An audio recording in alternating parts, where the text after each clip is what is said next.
Hey everyone, really got nothing to see here on the Honda. The struts and shocks, they're all original. The rears are leaking a little bit. They don't physically look terrible, but they're original. An original with 186,000 miles on it. And the fronts do show seepage. Let me let this down a little bit. Rears aren't hard to change. The struts, I'm going to recommend complete struts because it creaks when you're cutting the wheels and that, and it sounds like it's strut mounted. Yeah, this one, and the boot's all torn up, and you can see some wetness around there. I'm also going to recommend end links at the same time. Let's see. And just the boot's all torn up on that. So I mean, really nothing severe, but you know, you saw the ride. The ride is absolutely atrocious. It's easy to lose control when you got wheels bouncing like that. So let's see what happens. All right, so we got the shock and strut job on that Honda Pilot, and let me just show you what we're going to do here. We're going to start with the rear. I already did one side, and I'm going to walk you through doing the other side. Now here is the rear shock, and basically up top here you got these one stud, one bolt. We're going to take those out, and then at the bottom you have one big bolt that you got to take out to get the shock out. Now the bolt has a captured nut right there on the other side, so you don't have to worry about putting a wrench on it. Now the suspension will drop on this, so what I wind up doing is putting a transmission jack or a pole jack underneath it. If you're doing it in your garage, you could just as easily use a floor jack. There's not a lot of tension on it. The suspension doesn't go that far, but you need to jack it up to line the top bolts up. So let's get started. All right, so we're going to start with taking these two out. Come out relatively easy. I like running boards. They make a nice shelf. Other than that, I hate running boards. Now you saw when I took that out, the whole thing dropped a little bit.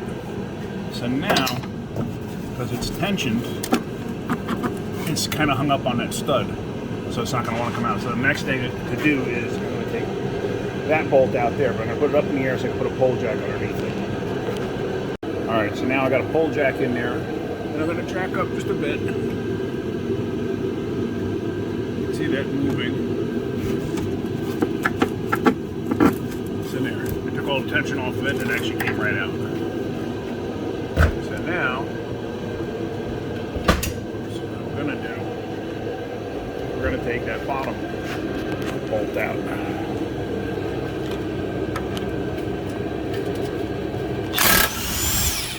Just like that. So now that bolt slides right out. And then the shock comes right out.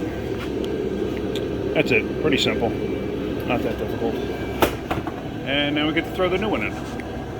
Alright, so magically here's the new one. We're going to take the new one and stick it over the suspension. Down into that little slot where it fits. And there it goes. It lines up. Not a big deal. And then actually, what I should do is I'm going to catch the bottom bolt first. Alright, so bottom bolt is caught, it's loose, and then the top is going to get over into place like that. Now you can catch the bolts there. Now, sometimes with the top bolts, as you see, I'm not fully lined up. Try to put a bolt in there, they're going to cross thread it. So, what I do is I take the screw jack here, and just go up on it a little bit until I get that to line up. And then once it's like that, I can stick the bolt in and get it started by hand. And once it's started by hand, now same on the bottom, put your gun on there and I think you heard that one click too. The torque is correct on that one too now. One quick thing I forgot to mention, if you're using a pole jack or anything else under the suspension like this on one corner, be careful.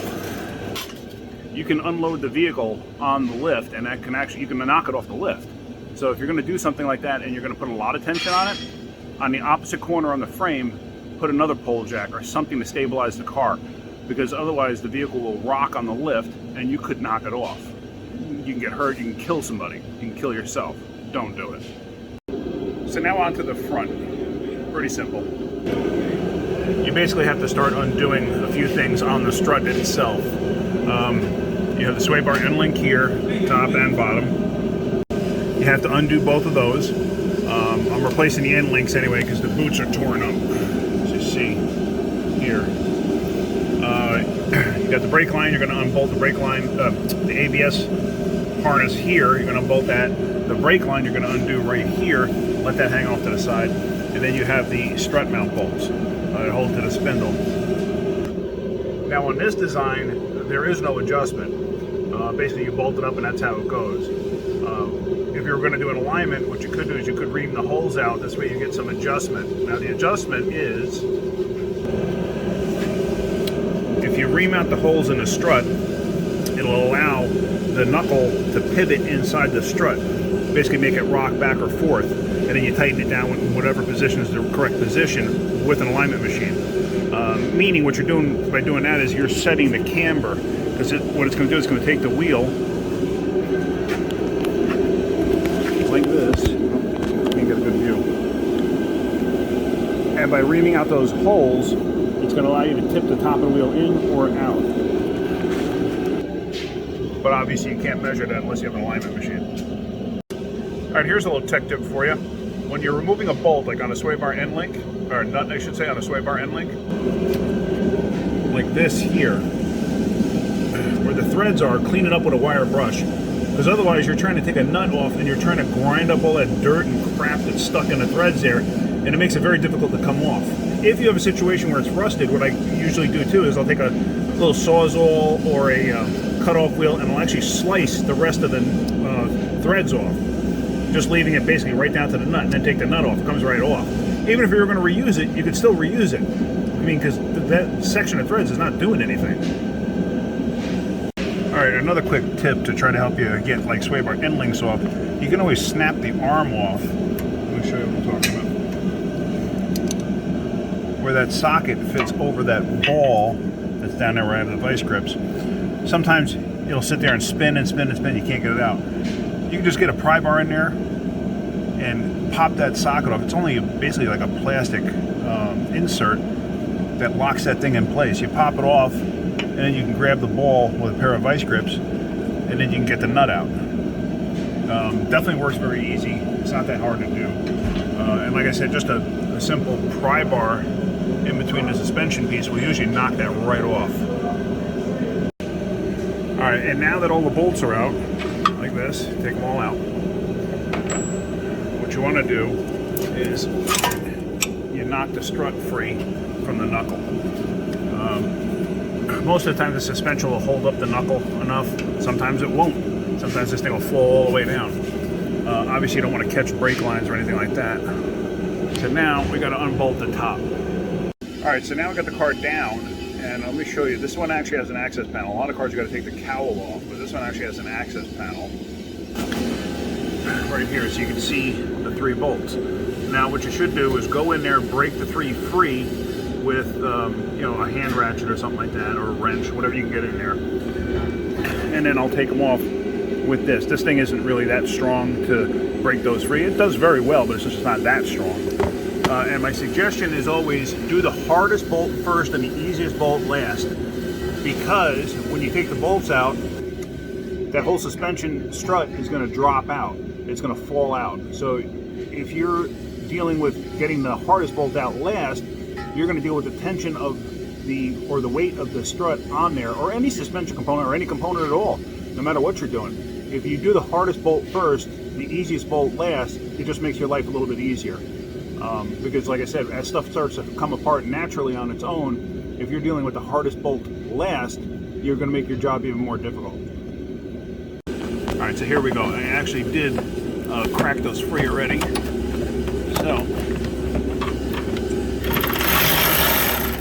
now that's actually coming out pretty easy. So I'm just so I don't accidentally jam the tool inside there, especially on the most difficult one, because I can't really see what's on top of it. I'm going to take the nut out and just put it to the side. You can see there's some more cowling stuff there. I just don't want to jam the ratchet up inside there. So now I take this one off.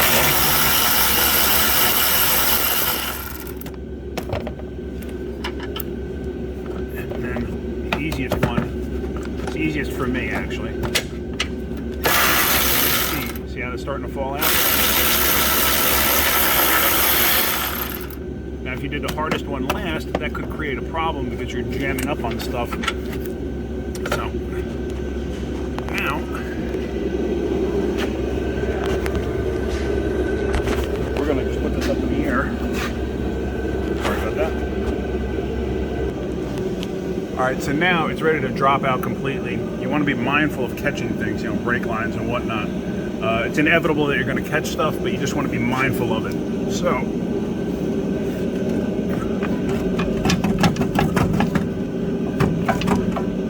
that's struggling with me a little bit.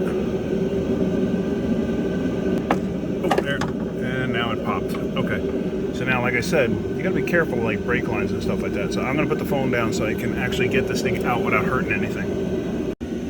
Alright, so now I got the new strut hung up in place, and I'm going to catch the nuts on top.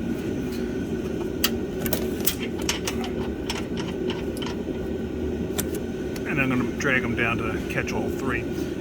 Now, a lot of times you need an assistant with this.